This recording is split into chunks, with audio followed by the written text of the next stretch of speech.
So I do want to remind people why we are gathering all this cash together. We're doing it for the Prevent Cancer Foundation, and the Prevent Cancer Foundation is one of the nation's leading voluntary health organizations and the only U.S. nonprofit focused solely on cancer prevention and early detection. They were founded in 1985, and they have since catapulted cancer prevention to prominence. And they fulfill their mission through research, education, outreach, and advocacy across the country. For more information about them, please visit www.preventcancer.org.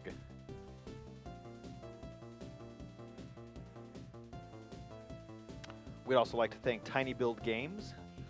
Tiny Build was an indie label started in 2011. Their first game was called No Time to Explain, but you may see numerous titles that they've released since then, including the cult hit competitive platformer Speedrunners, popular with our crowd here, no doubt. They work with indie teams around the world and are currently working on Hello Neighbor, a stealth horror game with advanced AI. One of the cool things that also goes on at AGDQ is pinball done quick. We've got Pinball Joe here, who provides pinball machines for AGDQ attendees to play right outside the stream room, which you can see featured on Pinball Done Quick side stream at twitch.tv/pinballjoe. So you maybe bring that up on a second monitor. All of Pinball Joe's sub dollars will be donated to the Prevent Cancer Foundation, so go ahead and give Pinball Joe a sub if you can afford that.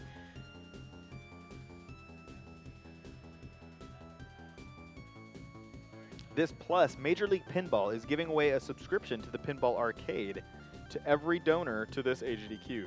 This includes 10 tables for both Steam, and your mobile device. Donors will receive their gift after AGDQ.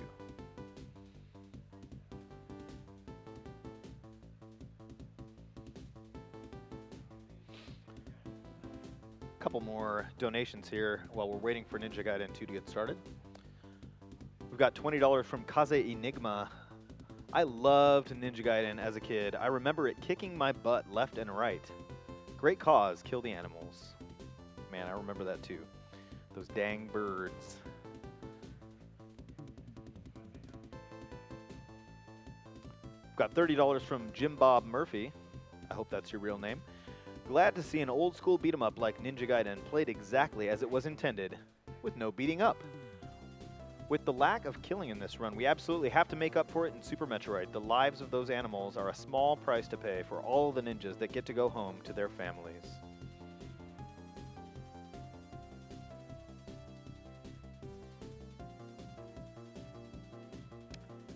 $5 from Unascribed. I'm loving the event. Keep up the good work. The new intermission screen especially. Third time watching the event, second time donating. Microwave the animals, nerf the Symmetras, in that order. $20 from Sam I Am. I'm really digging this Ninja Gaiden pacifist race. Thank you for doing this for a great cause and kill the animals. And you've got more hot Ninja Gaiden pacifist action coming up in just a moment here. So stay tuned for that. Following Ninja Gaiden 2, we're going to be having Sparkster by Dracodan and Decap Attack. And then Poochie Darcy is going to be doing Adventure Island 4. All right, I've just gotten word that it sounds like Ninja Gaiden 2 is ready to kick off. So take it away, Gus Mancini.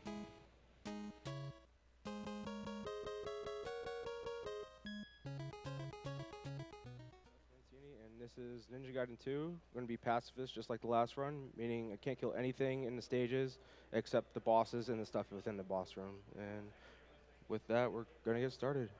And 3, 2, 1, go. Yeah, so this is Ninja Gaiden 2. You guys just saw Ninja Gaiden 1. There are a few key differences. One thing is, in Ninja Gaiden 1, you can go faster by wall climbing. Here you have to slash when you climb. So at the beginning of each of the stages, he's going to throw shurikens away. Because when you do those slashes, it's actually easy to throw them, and you can accidentally kill enemies that way. So yeah, that's one big difference. You can't mash to kill stuff quickly in this. That's another difference. The boss kills are about the same. We'll see. Here's coming into the first boss. This guy is pretty easy. Act 1 is pretty much the exact same as any percent. There's no real difference. Starting in Act 2, things get a lot different. Yeah, and one of the biggest differences that that 1 and 2 has is the iframes and how they start. With Ninja Gaiden 2, they start as you hit the ground, as opposed to with Ninja Gaiden 1 where you take the hit. So this gives a lot more leeway, as well as you don't have that problem of being moved slower. You actually keep your same momentum, which is very helpful for doing the damage boost in this game. Yeah, one of the things in Ninja Gaiden 1 is you want to try to minimize getting boosted because it actually slows you down. And here, the only thing you have to worry about is your health. It keeps you at the same speed, so boosts are okay as long as you're not dying. Another difference in this is you'll see it, let's see, in Act 5 is some neat intentional boost that boosts you into the next stage and kill you, so we'll talk about that. Yeah, we'll go over it when then. we get there. This stage, there's a stage hazard. Each act has a different stage hazard. This one has wind that blows you. So it's on a fixed cycle each time you enter a screen. You can see the snow blowing left and right. So there's one intentional death. Yeah. The wind here is going to blow you right, so it's going to push you, back, and then forward, and then back. And there's a very tricky cycle he can make here. Let's see if he can get it. It's a hard boost. Yeah, it looks like he should. And he got it. Boom. So that boost is hard in any percent, and it's much harder in pacifist. Yeah, the window's much smaller. You have to slow down earlier in the screen in pacifist. There's a neat clip here. That's pretty tough. Yeah. Now this is, I was talking to Gus. This is the hardest boss he says in this this game. I completely agree. I mean, just having to move around from the top to the bottom to get him is trouble of its own. But you also have to slash cancel and do other things just to try and get those hits in, because otherwise he just keeps moving around and you get whittled down by the spiders. So that was a pretty good kill. Yeah, not bad.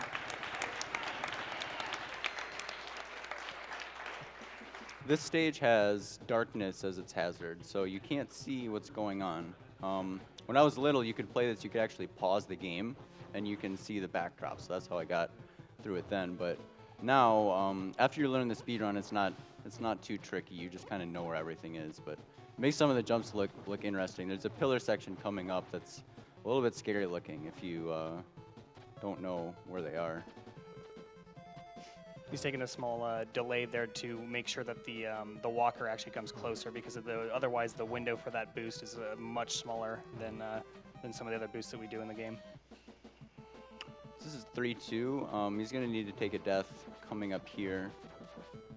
So he's a little bit low from the last screen. Oh, actually he has 0 lives too, so that's another thing. Yeah, for the fastest way to do this, one thing you would want to do is not take that extra death at the beginning of, or start the end of Act 2 before the boss, but for safety he took it, which meant he had to take the game over there to have the lives. But if you did it without that, you'd actually get a 1-up at the end of this boss, which is what you need for the next stage as well. So he's throwing away some more ninja stars. He doesn't want to accidentally kill enemies. A lot of this stage is very similar to what you'd see in any percent. There's just a few little tiny tweaks to make sure that the enemies are in the positions you need them to, like right there, where instead of just jumping, he took a second to delay. One thing we didn't talk about is how you can kill bosses a little bit quicker. So in this game, you can do something called a slash cancel. You can slash and then jump, and that will cancel the slash animation. So it's like slash and then jump slash. Yeah, bosses do 3 damage in this game, so it's pretty easy to die in pacifist if you get hit by them, especially because you're usually entering the stage with very little health. Right. But so the key for this boss is to basically get a slash to make him drop, because he's only vulnerable when he's falling or flying back up, and then you want to essentially hit him again and then do another couple of slashes. But this is a backup strategy where you can just try to keep him in the cycle by hitting him when he's coming up as well as when he comes down. It's not as fast, but it is a little easier to do.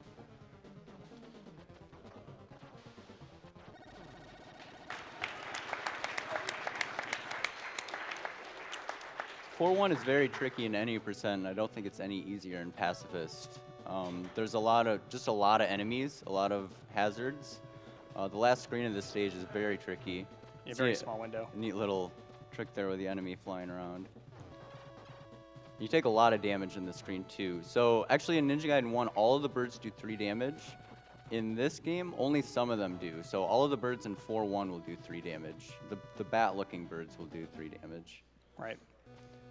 So we had to take that intentional death here, which is again part of what I was saying before with without taking the death beginning. But in this case, what he needs to do is he's going to game over at the next stage, but to get there, he's got to go over a couple of very, very tight jumps because you don't have the fire wheel like you would normally have in any percent. You have to jump over the enemies, and it's a very, very small window. This is where the strategies diverge quite a bit from any percent because you, as was mentioned, you have an invincible fire wheel. Oh wow, that was very close. Wow. If that bird Nice. hit him, he would have died. So he had to Clutching it out. improvise there. So just being safe, because there's a lot of wall slashing in this stage. He doesn't want to kill anything. Yeah, I've lost a number of runs throwing shurikens into enemies. It's the worst. This act, the hazard is the water, so it pushes you. It actually makes it for some interesting strats. So here he's going to try to maximize the amount of time he's being pushed forward. See what kind of boost he does. So there he takes the top route, pushing you really forward.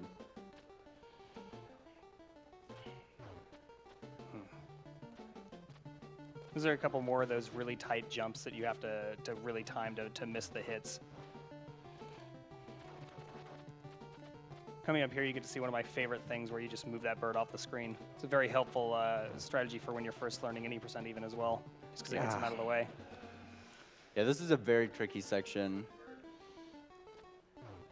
Yeah, as was mentioned, you have invincible fire wheel for this stage if you're doing any percent. So basically you just press up B and you're invincible for like 15 seconds. You just go through the entire stage not worrying about anything. So this is very tricky in Pacifist. Yeah, especially with the death pits that he can fall into with any wrong boosts. I mean, the one advantage of taking the death there is he will have more HP for the boss, which makes it a little easier because you can take these small boosts or boosts across the way so you can continue to hit him for the entirety of the fight, as opposed to having to run to side to side. So he's missed that, but the idea is to get boosted over to the other platform or take a slow moving backwards boost and land on the one you're still on. This boss is a little bit annoying because there's no way to make it faster. You can't hit him twice when you're in the air. There's no way to cancel to make it faster either. 5-1 is a very tricky stage. Gus said it might be the hardest. It's pretty easy in any percent, again, because you get an invincible fire wheel. So through the first screen, no problem. This screen is very tricky. Yeah, and a part of the challenge is health management as well, because a lot of these things, they do 3 damage if you get hit by them. So if you make a mistake and land in these spike pits, it's very, very challenging to come back from, especially considering that you want to essentially die on your transition like we were talking about earlier. That screen was perfect. That was That was great. very well done. And he got that nice boost there, which is even better. Yeah, enough health to get over the wall. And so he should be coming up to this next part and taking a damage to go through the wall. Yeah, there we go. Perfect, there we go. That's the intentional death. Nice. This is Jorf's favorite stage. Yeah, I was going to let you say that one, but yes, definitely. Jorf loves this stage. He's a Ninja Gaiden runner. This stage has ice physics, and unlike most games, the ice physics are very pleasant in this. They feel nice. You can slash while you're moving because of how it works, and yeah, this is a good stage. And you lose the forward momentum just by jumping, so you can either keep it by continuing to move, or you can just swag jump straight boost. up. Oh, you got the swag boost. Nicely done.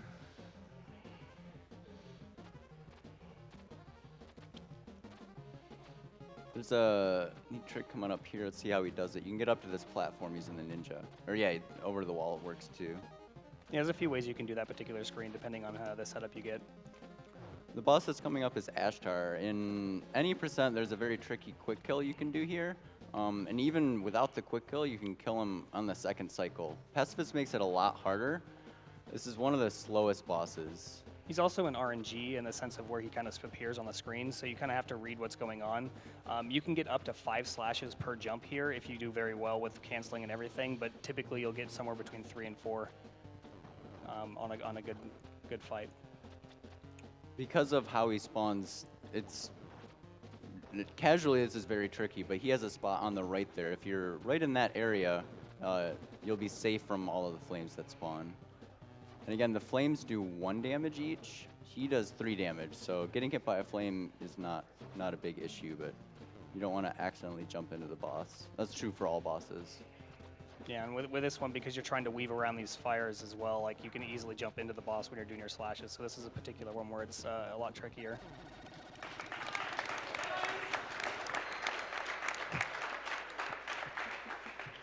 So in any percent, this is one of the easiest stages. It kind of feels like a nice breath of fresh air after everything that's come up. In Pacifist, because of the amount of damage you're going to be taking, it is a very tricky stage. And not only that, but you also want to damage transition at the end of it as well. So your health is very, very limited. I think you have like 1 or 2 extra HP to work with. There is a boost you can take into the next stage, right? Right, exactly. Just like in Act 5, so we'll see if we can get that. Yeah, and that's what you're trying to set up for. So, but again, you don't have a lot of leeway as well. So depending on kind of your setup, you can... Health is low. I think he should have enough. It's going to be very close. It's all about dodging this bird. The bird does 3, so he doesn't want to get hit by it. That was not a bad way to do it. Nicely done. Safe. Oh, what's he going to do with this guy? Jump on him. There you go. There we Perfect. Go. Nice save, man. Good improvising. So this stage is a lot like what you'd see in any percent, just with the damage boostings and things like that. There's a little bit different of a setup, and it's a little trickier to get some of these to get forward boosts, but otherwise it's a very similar stage. Yeah, in any percent you just get boosted forward, and you can slash the things that are in your way, but here you have to do some tricky movement to get through. So this is the same boss in Ninja Gaiden 1. Mechanics are pretty similar, but you can't slash cancel to kill him real fast in this. Yes, you have to follow him around, and I mean you can use the pillar to kind of get an extra slash with those cancels we mentioned before, either by jumping or landing and then slashing. Good fight. Okay, Act 7 is extremely hard. Casually, this is a horrible stage to play. 7-2 particularly, and Pacifist is kind of the same story. You just take lots of damage. The strategies are very tricky. There's not much leeway in terms of damage you can take. Right, and then the last stage, you generally want to have a game over right at the beginning of it because you'll have the lives, so you can take a more safe approach to the final screens. So he'll be looking to take a couple of deaths depending on how many lives he comes into the stage with, and with 1 additional, he's going to be probably taking an intentional death after this screen, and then again once he transitions into the next stage. Oh, nice.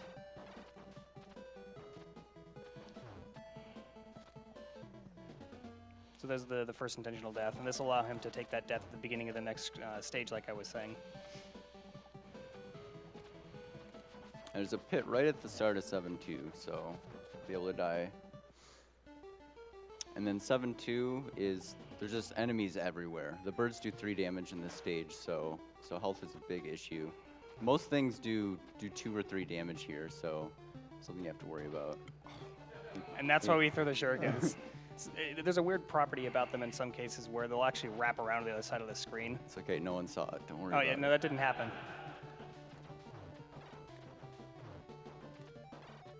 Some pretty neat bullet boosts in this stage.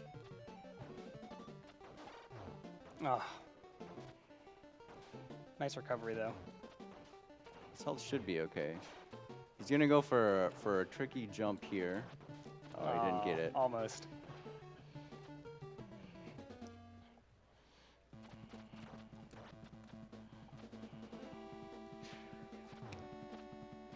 So he took a hit from the sickle there to try and set up for a very specific setup here with the bird, because it despawned one of them, and it makes this a lot easier to do because any mistake, as you can see, is just birds everywhere. Yeah.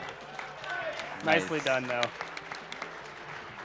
So he takes the final death here, which is, again, like I was saying, because he wants to have as much HP for the 3 boss waves that he's going to have to deal with.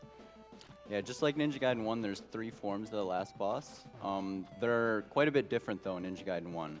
So the first form is similar, but this is a little more dynamic. Jackie moves up and down as well.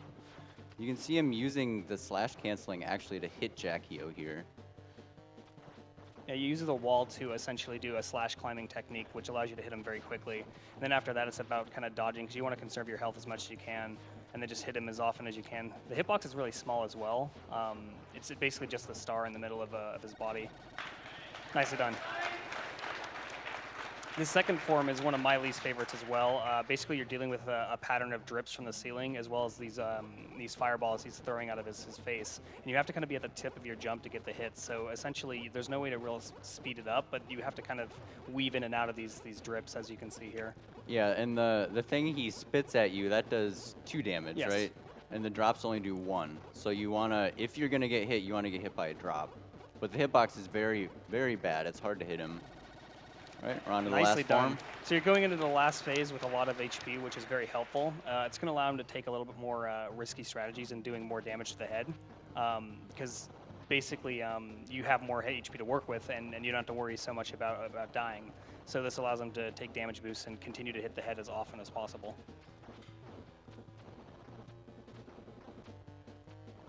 One thing is he does not want to get hit by the head, because that does 3 damage. Right. Boss projectiles usually do 1. Bosses themselves do more. So much like the shrimp in the last game, these come out kind of RNG, but you can manipulate them a little bit based off your positioning on the floor. There's actually kind of a sweet pixel. Right. Ah, nice. And time. Not bad. Nice. Very well done.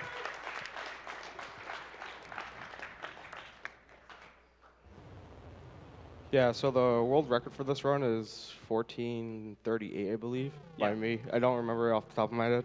It's like that, or But, a few seconds over. 16:54 is not too bad, considering all the mistakes. Awesome, you guys. Let's give it up one more time for Gus Mancini.